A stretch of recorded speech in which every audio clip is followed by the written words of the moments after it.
Pourquoi le Viagra ne fonctionne pas dans tous les cas? Dans cette vidéo, je vais t'expliquer les principales raisons qui font que parfois le Viagra n'est pas efficace. Je me présente avant d'attaquer le vif du sujet, je m'appelle Quentin, je suis coach naturopathe en spécialisation pour accompagner les hommes qui souffrent de dysfonction érectile. Et dans ce cadre-là, je m'intéresse aux traitements médicamenteux que prennent certains hommes, dont le Viagra par exemple.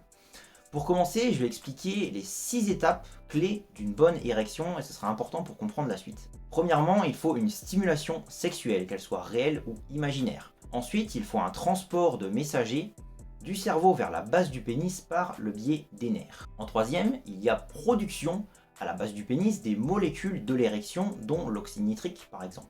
En quatrième, les artères du pénis se dilatent, le sang commence à arriver. En cinquième, le sang passe dans ce qu'on appelle les muscles lisses du pénis. Ce sont ces espèces d'éponges en fait qui vont se gorger de sang.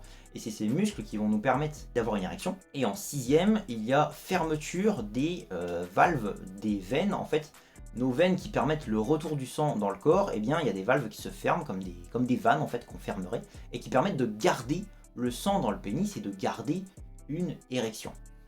Le corps, pour arrêter une érection, il va produire une enzyme qu'on appelle la phosphodiestérase 5. Mais pour simplifier, je vais juste l'appeler l'enzyme. Cette enzyme a la particularité de stopper les molécules de l'érection et de les retirer en quelque sorte.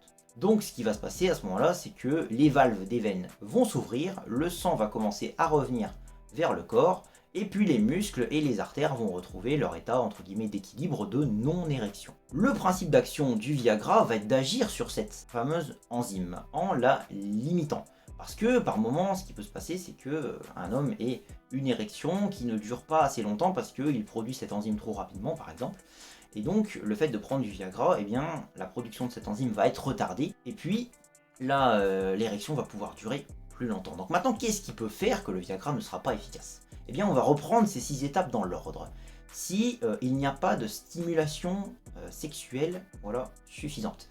C'est-à-dire que c'est pas forcément que vous n'avez pas une bonne relation avec votre partenaire, enfin voilà, c'est pas forcément ça. Mais imaginons que voilà, vous vous préparez à avoir une relation sexuelle, mais que vous êtes stressé par quelque chose, par un problème avec le travail, avec la famille, peu importe. Il y a quelque chose qui vous inquiète, qui vous stresse, et vous n'arrivez pas à mettre le focus en fait sur la relation sexuelle que vous allez avoir. Dans ce cas-là, ça peut bloquer. Ensuite, j'expliquais que la deuxième étape, c'était le transport des messagers du cerveau vers la base du pénis par le biais des nerfs. Si vos nerfs sont abîmés, sont lésés, eh bien, il y a des chances que les messagers n'arrivent pas en bonne quantité ou n'arrivent pas du tout à la base du pénis et donc il ne peut pas y avoir d'érection. Je rappelle que le principe du Viagra, c'est d'agir sur l'enzyme qui va retirer en quelque sorte l'érection. Donc eh bien, même si cette enzyme elle n'est pas là en quantité, si la deuxième étape, il y a quelque chose qui bloque au niveau des nerfs, ça ne peut pas marcher. Ensuite, troisième étape, production des molécules de l'érection. Là, même chose, si dans votre corps il n'y a pas les matières premières par exemple pour pouvoir produire ces molécules, ou si vous avez des habitudes de vie qui font que ces molécules ne peuvent pas être produites.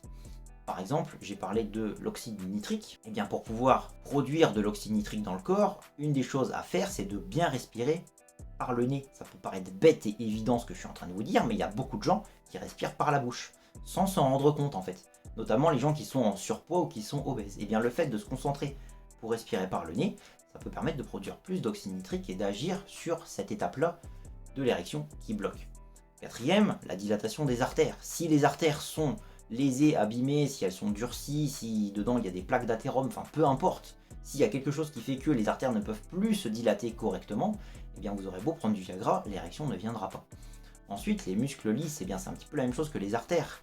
Quand on a certaines mauvaises habitudes qui s'installent dans le temps, qui durent, on peut léser aussi les muscles lisses et puis les rendre durs. Je ne sais pas si vous avez déjà essayé de mouiller une éponge qui est restée au soleil et qui est toute sec, qui est toute ratatinée, toute recroquevillée. Au début, elle ne se mouille pas tout de suite. Et bien pour les muscles lisses du pénis, c'est exactement la même chose. S'ils sont trop raidis, trop entre guillemets séchés, eh bien ils ne pourront plus se gorger de sang ou plus suffisamment pour pouvoir produire l'érection. Et ensuite, au niveau du retour veineux, eh bien si ces fameuses valves ne se ferment plus, donc si vous avez un problème au niveau du retour veineux, eh bien ça peut faire que le Viagra ne sera pas non plus efficace. N'hésitez pas à me dire en commentaire si vous voulez que je développe certains points parce que j'ai donné beaucoup d'informations, j'ai pas voulu aller trop dans le détail pour pas faire une vidéo trop longue non plus. Donc n'hésitez pas à me faire vos retours. Si vous voulez soutenir mon travail et que le sujet de la dysfonction érectile, du diabète, des problèmes comme ça de santé masculine vous intéresse, eh bien abonnez-vous à ma chaîne. Et puis d'ici la prochaine vidéo ou le prochain podcast, eh bien prenez soin de vous.